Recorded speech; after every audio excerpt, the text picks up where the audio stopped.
began the electric vehicle mandate on day one.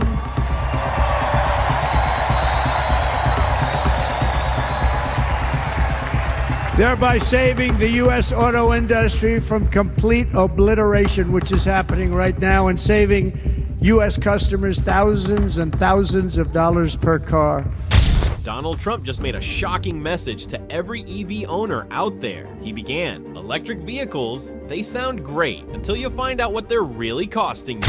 Trump's statements were more than mere skepticism. They were a serious warning to everyone who owned or was considering owning an electric vehicle. His words landed like an alarm bell, raising questions that few had heard before. If you're thinking about buying an EV or already own one, Trump's message will leave you questioning everything you thought you knew about these vehicles.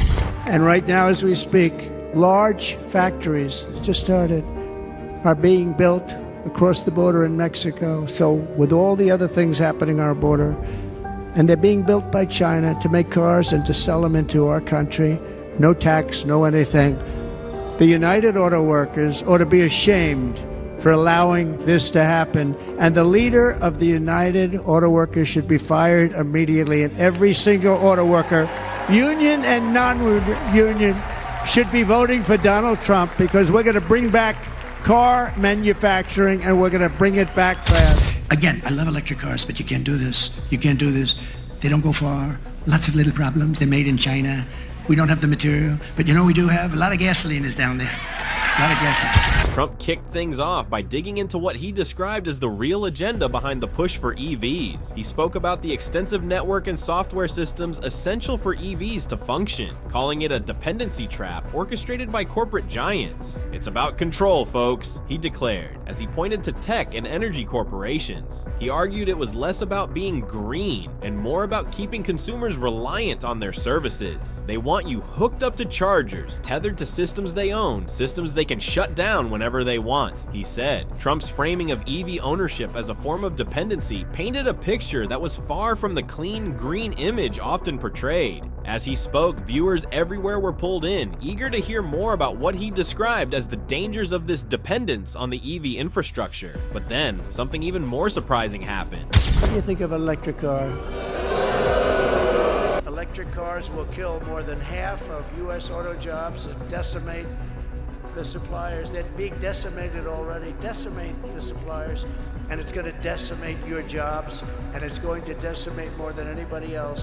Trump goes on claiming that the push for EVs isn't as environmentally friendly as it was made out to be. They say it's clean, it's green, it's saving the planet, Trump said. But have they told you about what goes into those batteries? The lithium mining, the environmental devastation across other countries. His words were straight to the point. Trump pointed to countries where labor conditions are harsh, even exploitative, arguing that while America might benefit from electric vehicles, other countries were paying a significant environmental and human cost. Nobody's talking about that, Trump said. He called out what he termed the hidden darkness behind EV production, and that was just the beginning. Trump goes on pointing out Chinese electric cars.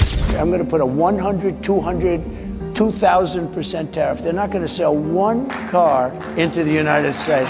We're going to make Detroit great again. When foreign leaders and CEOs call me up to complain about our tariffs, my answer would be very simple.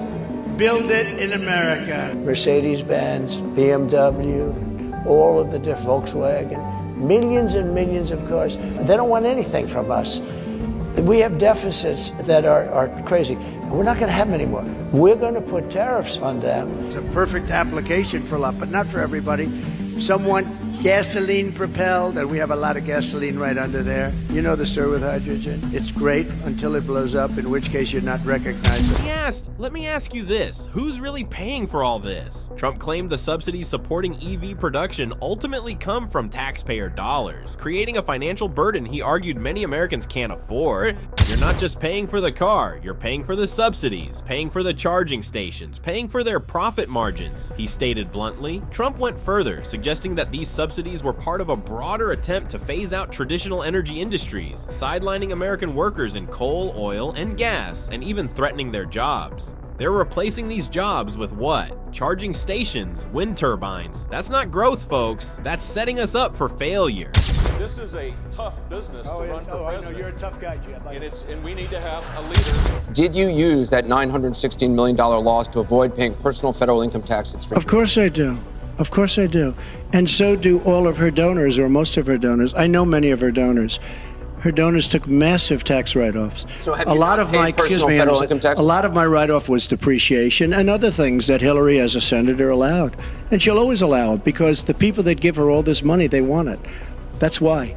See, I understand the tax code better than anybody that's ever run for president.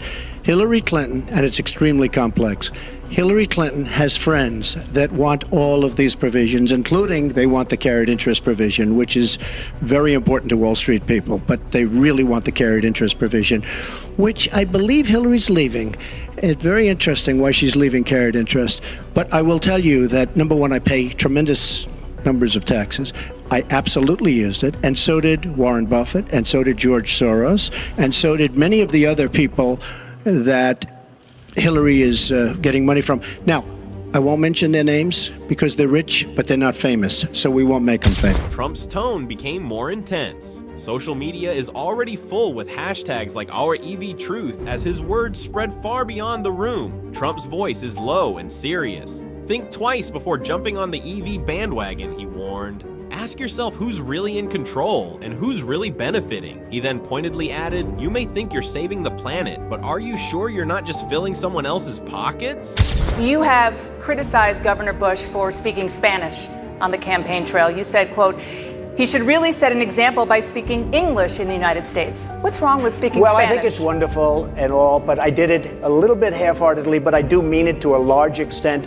We have a country where to assimilate, you have to speak English. And I think that where he was and the way it came out didn't sound right to me. We have to have assimilation. To have a country, we have to have assimilation. I'm not the first one to say this, Dana. We've had many people over the years, for many, many years, saying the same thing. This is a country where we speak English, not Spanish. Well, I've been speaking English here tonight, and I'll keep speaking English, but the simple fact is, if a high school kid asked me a question in Spanish, a school, by the way, a voucher program that was created under my watch, the largest voucher program in the country, where kids can go to a Christian school, and they ask me a question in Spanish, I'm going to show respect and answer that question in Spanish, Dana, even though they do speak English and even though they embrace American values. This was a reporter, not a high school kid. Then Trump pivoted, turning the focus to economic impacts.